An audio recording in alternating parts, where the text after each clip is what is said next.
I avoided 3D for 10 years, now let's see if I can make my own 3D character in 10 days. I designed my character with a turnaround and imported the images as planes into Blender. It took 4 attempts to sculpt the head, and following tutorials was a struggle. Some of the tools had been moved since the newest update. I was feeling the terror of starting something new and not being immediately good at it. Why did joining objects not actually join them in the way I thought it should work? Nodes. As I restarted the head for the 4th time, I wondered if I'd made a mistake. I've always learnt the most by doing the thing, and this was no different. So as soon as I got used to my main 3D shortcuts of extrude, rotate, scale, and undo, which was the one that was used the most, I was locked in. I have 45 gigabytes worth of screen recordings to go through, and this is all going to be sped up.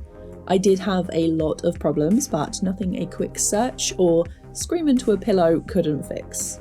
I tried to limit my suffering by giving my character mitten-shaped hands rather than fingers, and the legs were fairly straightforward, making a single object that I then extruded a lot. Adding the cuffs of the socks, then the lower leg and feet, and 3.5 hours later, the body was done. Day 2, I was feeling optimistic. Luckily, I hadn't made my character design too complicated, and the low poly look worked well. But I would need to add in a few extra points to give my character some hair. And I started with the fringe using one of my favourite tools. See what you have! No! I cut into the head, adding more points for the fringe of the character before selecting the faces, duplicating and turning it into a new object. I then used a solidify modifier to make it chunky and added the mirror modifier to make it match. The character now had the equivalent of a buzz cut, but there were more details to be added. The hair loopies were harder than expected, and they're not low poly at all. I tried to extrude and rotate these as I had been doing, but it looked awful. So a tutorial on Bezier curves it was. If you're making a model, get used to rotating the camera and spinning everything around to get the right look from all sides. The hair loopies had way too many faces, and the amount of time it took to get to this point almost made me give up. In contrast, the headphones were pretty simple. Low poly is the way to go if you've never modelled anything in your life. If it looks bad, just say you meant to do it like that. Keep it simple, keep it short. Unlike my 2D projects, I couldn't hop around and do different things. I had to stay focused, because later I noticed that I had applied the mirror modifier on the headphones and then made some changes to the ear cups. So obviously it only appeared on one side and I had to fix it. This next part almost broke me, and I was ready to have a buzz cut and hair loopies forever. I tried adding shapes on top of each other. I tried using a single rounded cube and moving that around to shape what I wanted, which honestly just looked so strange. Then, and I thought I was so clever for this, I added a plane, used my template to cut into it with the knife tool, and made more points. I then removed the edges and points I didn't need, and then extruded the shape to look like this. I then removed half of the shape and the back face and added a mirror modifier. The knife tool was used to add in more points, and then I started to shape it with extrude, rotate, and scale options. I tried to make it fit together nicely, but some parts looked strange with the mirror modifier on, and I think if I was to do this again, I'd apply the modifier and then make more adjustments to the hair once I was happy with the overall shape to make it look more natural. Honestly, not sure if I did something here with this hair method or if there's a name for it in the Blender 3D community already. As a 2D artist, I would love to get your feedback in the comments and any tips. I'll probably remake this character again at some point or make more characters, though definitely after a break, because a lot of the audio in these clips sounds like this. Why is it doing that? I don't know why it's done that. Oh my god, I had it on pause the whole time. I think I might be doing it.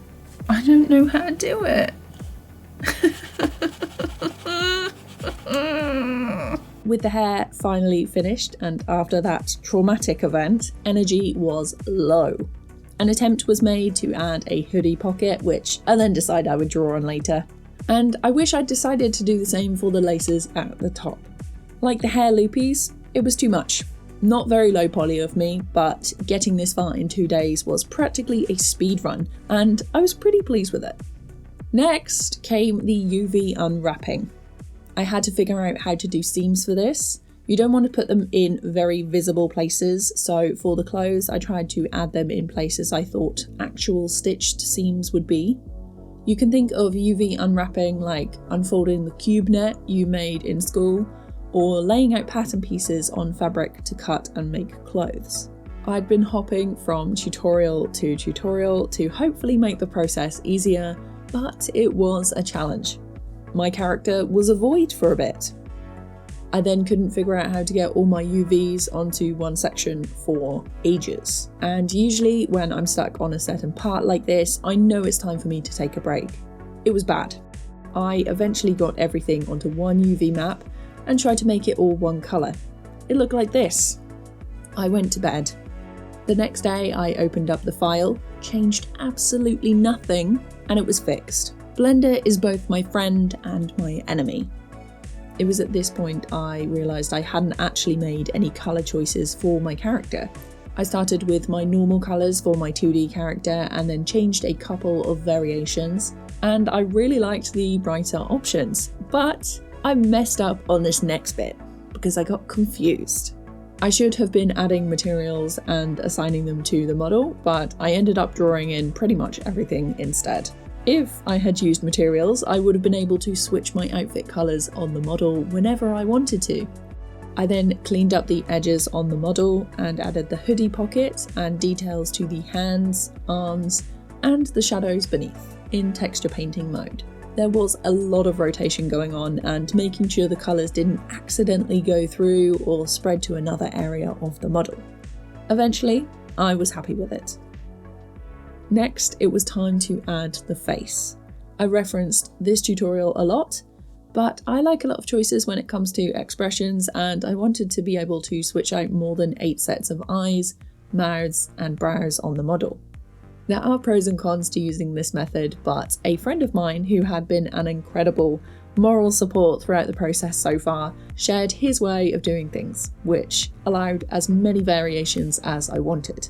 So with the help of Reject Convenience, who you should check out for privacy advice on YouTube, I managed to design a lot of different sets to use with the character. And this took up pretty much the entire day. I think they look pretty cool.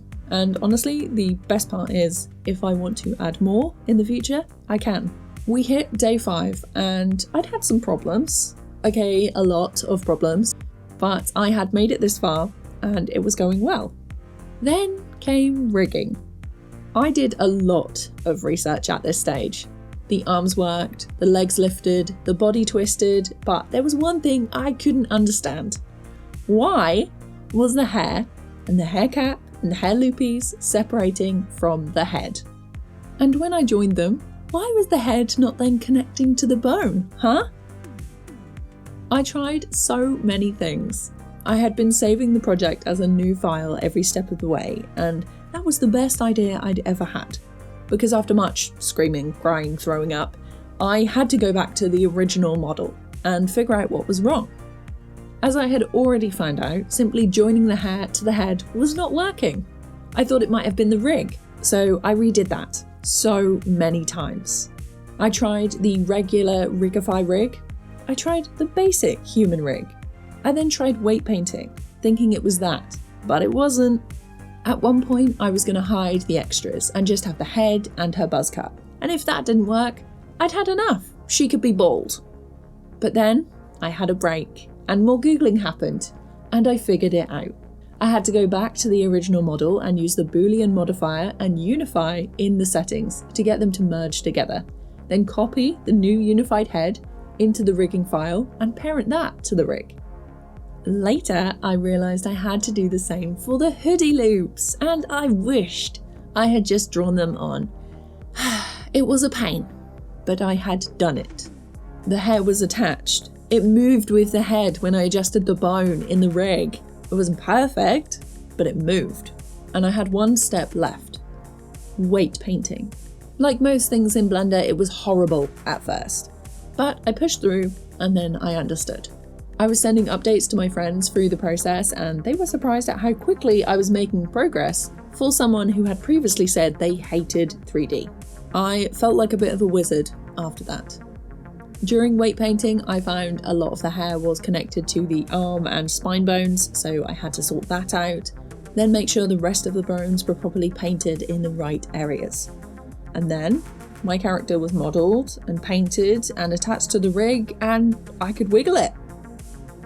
In the end, that 45 gigabytes of screen recording makes 12 hours of footage for this entire process. Some of it I didn't film, so I'd estimate about 24 hours max, but that's a lot less than I expected to make this. And I did it all in 5 days. I think I've done it.